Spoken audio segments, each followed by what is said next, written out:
Dans cette vidéo, on va explorer l'anneau Z sur 42Z, dont on va examiner différents aspects. L'anneau Z sur 42Z sera noté A, et ces éléments seront notés donc classe de X, où X est un entier, seront notés donc avec une barre horizontale. Donc la première question qui va nous intéresser, c'est de savoir si A est un corps commutatif, et puis si A est un anneau intègre. Ensuite, on va réaliser un calcul dans A. On va considérer l'élément petit a égale classe de 2022 moins classe de moins 4807, facteur 2, classe de 81 moins 5, classe de 1000. Et donc, on va essayer de simplifier cette expression. Ensuite, on va s'intéresser à des diviseurs de 0 de l'anneau A, et plus précisément, donc, on va regarder si l'élément petit a égale classe de 39, est-ce que c'est un diviseur de 0 de l'anneau A? Et puis ensuite, on se posera la même question pour l'élément petit a égale la classe de 37, est-ce que c'est un diviseur de 0? Ensuite, on va s'intéresser à un élément inversible, la classe de 23, et il s'agira d'expliciter son inverse. Puis, plus généralement, on cherchera le groupe des éléments inversibles, donc à en donner une liste explicite. Et ça, c'est dans un premier temps. Dans un deuxième temps, on demandera de résoudre l'équation x2 moins classe de 1 égale la classe de 0, donc où l'inconnu x est dans A, et ce résultat se déduira en particulier de la connaissance des éléments inversibles de l'anneau A. La première question nous demande si l'anneau A égale Z sur 42Z, est-ce que c'est un corps commutatif, est-ce que c'est un anneau intègre? Alors, le cours nous dit la chose suivante, il nous dit que l'anneau Z sur NZ est un corps, si et seulement si l'anneau Z sur NZ est un anneau intègre, et si et seulement si n est un entier premier. Donc ici, comme n égale 42, qui est 6 fois 7, n'est pas premier, eh bien j'en déduis que A n'est pas un corps et que A n'est pas un anneau intègre. Maintenant, on nous demande de simplifier l'expression algébrique définie par A. Alors pour ça, on va tout simplement procéder classe par classe, c'est-à-dire qu'on va regarder chacune des classes, comment on peut la simplifier. Par exemple, la classe de 2022, la classe de 4807, et ainsi de suite. Et puis ensuite, on remplacera dans A. Donc si on utilise une calculatrice, on voit que 2022 est congru modulo 42 à 6. De même, si on le fait pour 4807, on voit que modulo 42, il est congru à 19. Pareil pour 81. Alors 81, c'est assez simple parce que si on fait 2 fois 42, ça nous fait 84. Et donc on voit que 81 modulo 42 est congru à moins 3. On fait pareil pour 1000. Et on voit que 1000 est congru modulo 42 à 34.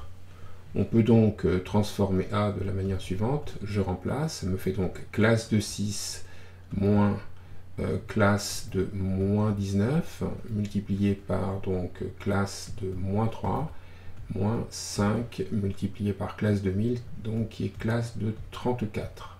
Alors je vais tout de suite m'intéresser à 5 classes de 34. Donc ça fait 5 multiplié par 34. Donc pour aller à 42, il me manque 6 et 2, 8. Donc ça me fait classe de moins 8. Et donc ça fait classe de moins 40. Et 40, c'est pareil que la classe de moins 2, puisque 40 moins moins 2, ça fait 42 qui est multiple de 42. Et donc, moins classe de moins 2, eh bien, ça fait la classe de 2. Donc finalement, je vois que A se réécrit de la manière suivante. Donc, classe de 6 moins classe de moins 19, ça fait classe de 6 plus 19, ça fait classe de 25. Multiplié par classe de moins 3, moins classe de 2, ça nous fait donc classe de moins 5. Donc ça nous fait la classe de 5 fois 25, ça fait 125, donc ça nous fait moins classe de 125. Si on regarde 125, il est congru à 41 modulo 42. Donc j'en déduis que A est égal à moins la classe de 41. Et la classe de 41, vu que c'est 42 moins 1, c'est la classe de moins 1. Et donc ça nous fait au total la classe de 1. Donc finalement A était égal à la classe de 1. Donc on nous demande de dire si la classe de 39 est un diviseur de 0 de l'anneau Z sur 42Z.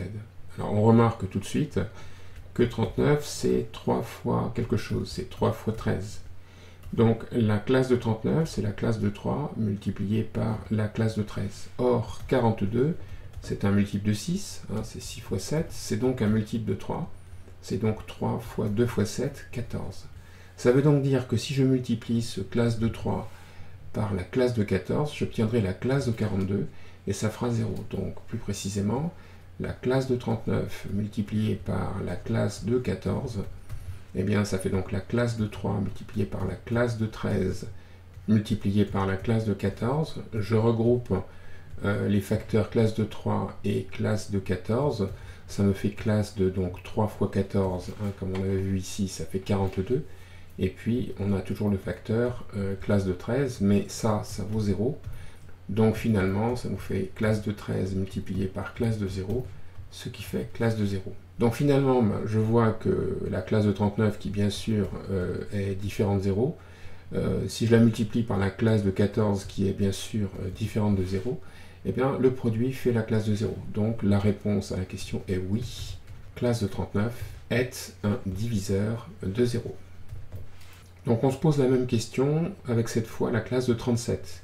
Donc, à la différence de la classe de 39, on voit tout de suite que 37 est premier. Et par conséquent, il est immédiat donc que la classe de 37 appartient au groupe des éléments inversibles de l'anneau A, puisque le PGCD de 37 et de 42, bien sûr, vaut 1. 37 et 42 sont premiers entre eux. Donc s'il existait un x appartenant à A et non nul, tel que le produit classe de 37 par x soit égal à la classe de 0, eh bien dans cette égalité je pourrais multiplier par l'inverse de la classe de 37 que je sais exister. Et donc j'en déduirais que l'inverse de la classe de 37 multiplié par la classe de 37, x est égal à l'inverse de la classe de 37 multiplié par la classe de 0. Évidemment, ça vaut la classe de 1.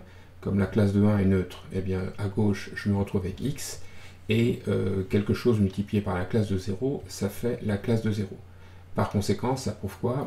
Ça prouve que je ne peux pas multiplier classe de 37 par quelque chose de non nul pour obtenir 0. Donc, je peux dire que classe de 37 n'est pas un diviseur de 0. Dans cette question, on nous demande de démontrer que la classe de 23 est un élément inversible de l'anneau A et de calculer explicitement son inverse. Alors, que ce soit un élément inversible, c'est clair, ça vient du fait que 23 et 42 sont premiers entre eux, c'est immédiat, puisque 23 est premier. Donc pour calculer explicitement l'inverse d'un élément inversible de z sur nz, la technique consiste à appliquer l'algorithme d'Euclide étendu. Et donc on va calculer le PGCD de n égale 42 et de x est égal à 23, et on va le calculer en appliquant l'algorithme d'Euclide. Donc je fais la division euclidienne de n égale 42 par 23, je vois qu'il y va une fois, et le reste c'est 19. Et tout de suite j'extrais le reste, donc ça nous fait 42 moins 23, autrement dit ça nous fait n moins x. À chaque étape je vais exprimer le reste comme combinaison linéaire de n et de x. Je continue, je fais la division euclidienne du plus grand par le plus petit, donc de 23 par 19, il y va une fois et il reste 4, et maintenant j'extrais le reste. Donc j'ai 4 qui est égal à 23 moins 19 multiplié par 1. 23 c'est x, 19 je le lis au-dessus, c'est n moins x. Et donc tout calcul fait, je me retrouve avec 2x moins n. Je continue, je fais la division du plus grand par le plus petit, donc 19 est égal à 4 multiplié par 4 plus 3. Et puis j'extrais le reste, donc 3 est égal à 19 qui est ici, donc ça nous fait n moins x, moins 4 fois 4, et 4 c'est 2x moins n. Donc je réduis, et je trouve que ça nous fait n moins moins 4n, donc ça fait 5n, et puis moins x moins 8x, ça nous fait moins 9x. Je continue, je fais la division du diviseur par le reste, et j'obtiens donc que 4 est égal à 3 fois 1 plus 1.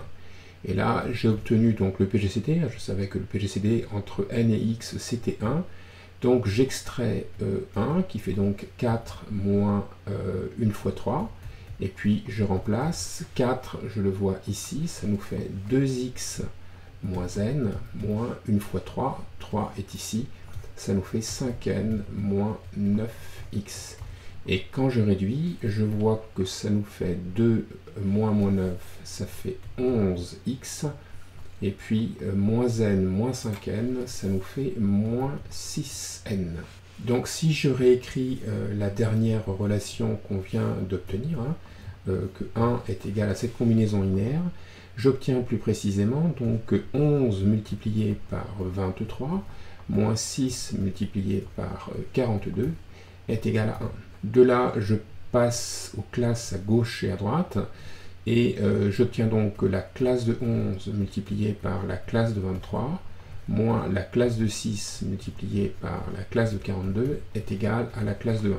Mais comme je suis dans z sur 42z, la classe de 42 c'est la classe de 0, donc le terme qui est ici disparaît, et je me retrouve avec classe de 11 multipliée par classe de 23 est égale à la classe de 1. Je retrouve alors que la classe de 23 est inversible, et son inverse, je le lis ici, c'est donc la classe de 11. Dans cette question, on nous demande de donner la liste des éléments inversibles de l'anneau Z sur 42Z. Alors, on sait d'après le cours que le groupe des éléments inversibles de l'anneau Z sur 42Z, c'est l'ensemble des classes de X, donc appartenant à A, tel que le PGCD de x et de 42 soit égal à 1, autrement dit tel que x et 42 soient premiers entre eux. Or, 42, si je décompose en un produit de facteurs premiers, c'est 6 fois 7, donc c'est 2 fois 3 fois 7. Donc en fait, le groupe des éléments inversibles, c'est l'ensemble des classes de x dans A. Donc je peux toujours supposer que x est compris entre 1 et 42, et il suffit que x ne soit divisible ni par 2, ni par 3, ni par 7. Donc autrement dit, 2 ne divise pas x, 3 ne divise pas x, et 7 ne divise pas x. Donc à partir de là, on peut dresser la liste des éléments inversibles. Je commence donc à la classe de 1, et puis j'y vais de 2 en 2. Donc plus 2, ça fait classe de 3 qui ne marche pas, puisque c'est divisible par 3. 3 et 2, ça fait 5. Donc 5, c'est bon. 5 et 2, ça fait 7. 7, je dois l'exclure à cause du fait que 7 ne doit pas diviser x. 7 et 2, 9, ça ne marche pas, puisque c'est divisible par 3. 9 et 2, ça fait classe de 11 que j'accepte. Classe de 13 que j'accepte. Classe de 15 que je n'accepte pas, puisque c'est multiple de 3. Classe de 17, classe de 19, classe de 21, je ne le prends pas, puisque c'est multiple de 3, classe de 23, classe de 25, classe de 27 ne convient pas, puisque 27 est multiple de 3, classe de 29, classe de 31, classe de 33, ça ne marche pas, 35 ne marche pas à cause de, c'est un multiple de 7, donc classe de 37, classe de 39, c'est un multiple de 3, et classe de 41. Donc on voit qu'il y a 2, 4, 6, 8, 10, 12 éléments. En fait, on peut même les regrouper par opposé, et ça nous fait donc classe de 1 et classe de 41, puisque ça c'est la classe de moins 1 en fait. Ensuite, classe de 5, classe de 11, classe de 13, classe de 17, classe de 19, et classe de 23, ça va être trop, puisque 2 fois 23, ça dépasse 42. Donc, en fait, l'opposé de la classe de 23, de la classe de 19, c'est la classe de 23, puis ici, la classe de 25, là, la classe de 29, là, la classe de 31, et là, la classe de 37. Donc là, j'ai regroupé les inverses par opposé, c'est-à-dire que verticalement, j'ai deux éléments qui sont opposés. Ça va nous servir pour la question suivante. Alors, on nous demande pour terminer de résoudre l'équation avec une inconnue x qui appartient à a égale z sur 42z, l'équation polynomiale x2 moins classe de 1 égale classe de 0. Alors attention, comme l'anneau n'est pas intègre, je peux bien factoriser x2 moins 1 en x moins classe de 1 facteur de x plus classe de 1 est donc égal à classe de 0, mais je ne vais pas pouvoir en déduire que nécessairement x est égal à 1 ou x est égal à moins 1 parce que l'anneau n'est pas intègre. Bien sûr, pour résoudre cette équation, je pourrais très bien essayer toutes les valeurs possibles. Il y a 42 valeurs à essayer. Et si je les regroupe par paires opposées, en fait, j'ai à peu près la moitié des cas. J'ai une vingtaine de cas à examiner. Toutefois, on peut faire l'observation suivante. Donc, soit x une solution de l'équation, en fait, je vais avoir x2 égale la classe de 1. Autrement dit, j'ai x multiplié par x qui est égal à la classe de 1. Et ça me prouve quoi? Eh bien ça me prouve que x est un élément inversible de l'anneau A, et même au passage, que son inverse, eh bien c'est lui-même. Et par conséquent, comme deux éléments opposés ont même carré, il suffit que je teste pour x appartenant donc aux éléments qui sont ici, classe de 1, classe de 5, classe de 11, classe de 13, classe de 17 et classe de 19. Donc après tout, ça ne fait que 6 cas à tester, mais on peut aller un petit peu plus loin.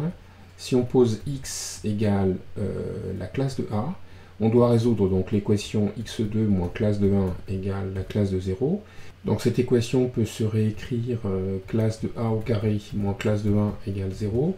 Autrement dit, donc ça nous fait A2 moins 1, dont je prends la classe qui est égale à la classe de 0, ou encore A moins 1 facteur de A plus 1, dont je prends la classe qui est égale à la classe de 0. Et ça, en fait, c'est équivalent à dire que 42 divise A moins 1 facteur de A plus 1.